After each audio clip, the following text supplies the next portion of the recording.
So a friend of mine was telling me about a company's leadership team that were given a presentation workshop on the design sprint process.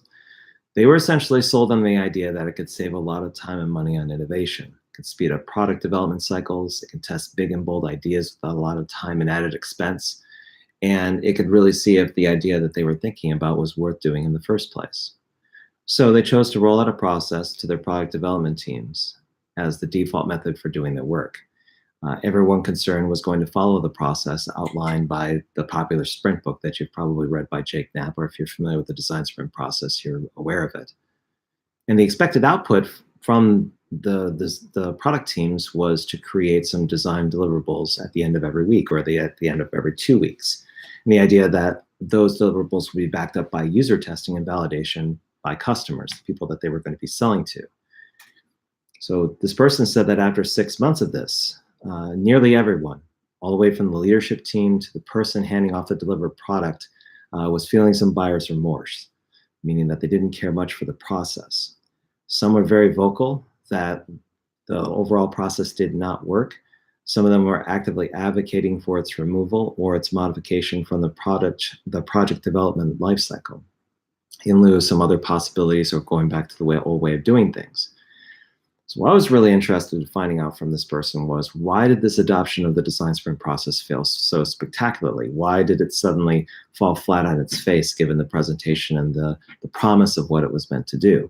So that conversation, after about, I think it was over an hour, I got some really interesting perspective and insights from the conversation, and I think I was late for about 15 minutes to my next meeting. But here are some of my top level learnings. The first, and this is probably true for a lot of people, is that adapting the design sprint process, it's going to require customization on multiple levels. A lot has been written on websites like sprintstories.com and elsewhere, and how the design sprint process had been augmented and modified to fit a particular work culture and their preferred ways of getting work done. When you take the process at face value and you just apply it, it's kind of like putting one of those gel inserts you would normally get into your running sneaker, and then your shoes.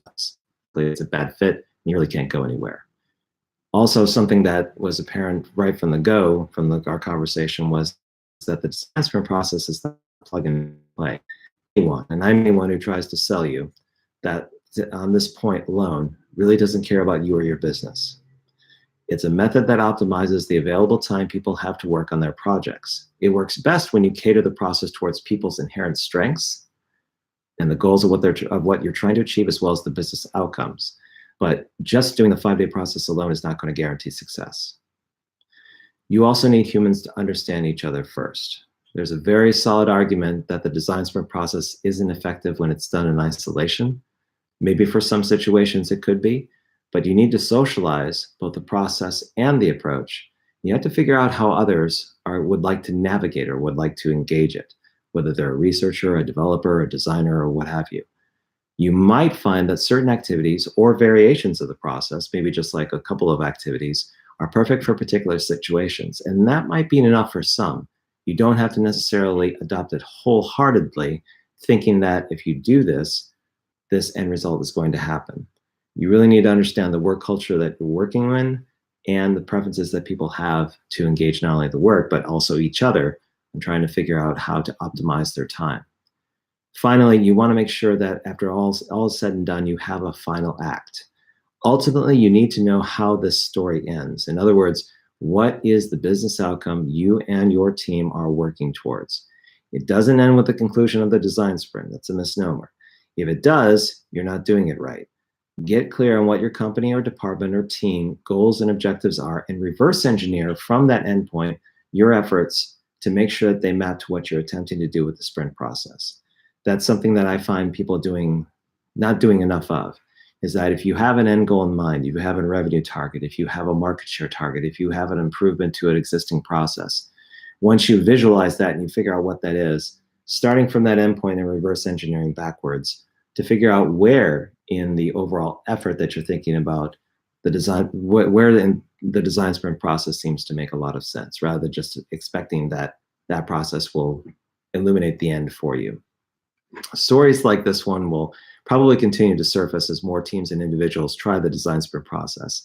At this stage in the game, after about 3 years, most people have a familiarity with it or know about it. I think a recent article, I think his name is Chitrak Mitra, on how to sabotage design sprints was a really great read, and eloquently detailed all of the fault points on how the process can be undermined. So there's knowledge enough about the process and what it can do, but also how it can be short-circuited and not achieving the ends that it's meant to do. It's a multifaceted, multi-stepped engagement model, and it's really easy to screw things up while seeking success. If you find that your company has taken a dive with design sprints, or have invested or had like a workshop or a presentation, and are coming up short of expectations internally on how that process is meant to kind of set you up for success, then I'd love to hear from you. Be sure to leave your thoughts and comments in the corresponding video below, and I'll be sure to respond to whatever you have posted. So thank you very much for watching this video, and we will see you next time as soon as I figure out how to close down the live chat. All right? Take care. Bye-bye.